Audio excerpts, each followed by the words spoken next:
It's 2007, and Michigan came off of a pretty good previous year in 2006, going 11-1, following a loss in the Rose Bowl to USC that was a national champion dynasty at the time. Michigan came into the game versus Appalachian State as big favorites and contenders, preseason contenders for the national championship in 2007. But from the very start of this game, it went downhill.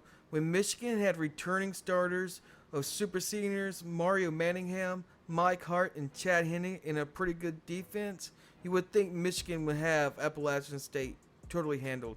It was completely opposite. From the get-go, Appalachian State would take it to Michigan and never relinquished the lead until the late fourth quarter. Amante Edwards and Appalachian State's spread offense basically caught Michigan off guard. Never really seen nothing like this because it was starting days of the spread offense that is started, and Tim Tebow and the Florida Gators have used with a package with Tim Tebow that was actually implanted in that year just for Tim Tebow.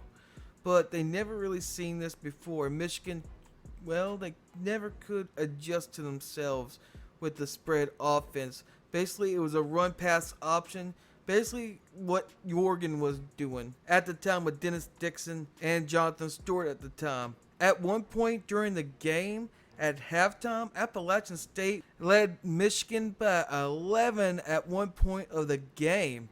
Shocking enough, it seems like Michigan started coming back in the third and fourth quarter, typical to a college football game in the first week, that a big team will sleep on a lower class team like Appalachian State.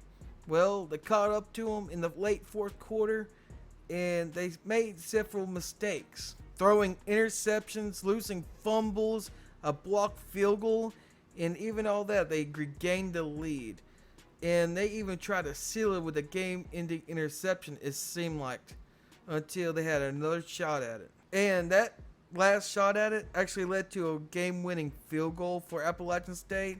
But still, Michigan had one more opportunity with 27 seconds left, and they drove down the field in 2 plays. Chad Henne threw to Mario Manningham all the way down to the 20-yard line just for the biggest upset in college football history to happen.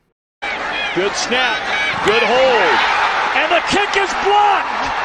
Appalachian State has stunned the college football world, one of the greatest upsets in sports history. After this big upset, it sent a ripple effect throughout the college football season, setting a tone for the 2007 season with multiple upsets throughout the season. And also, it was also the first time since the AP poll came out that a top 5 ranked football team fell completely out of the rankings. This upset was so big, it called into question Lloyd Carr's job, and Lou Holtz went berserk trying to explain what's going on in a coach's head, while others are actually saying they're calling for their job and he would be on the hot seat. And to lose at home, he is on the hot. It's in fuego. It's on fire. That is the least of Lloyd Carr's problems. The alumni. His problem is going to be with the football team. Because trust me, when you lose a couple football games or you lose a game like this, boy, the locker room's completely different. Everybody bitching, moaning, pointing fingers, complaining about this. Second stringer saying I should play, etc. Ladies and gentlemen, you have no idea how many problems happen in the locker room when you lose, particularly to Appalachian State. And it didn't get no better with a loss versus Oregon, made them talks really crank up.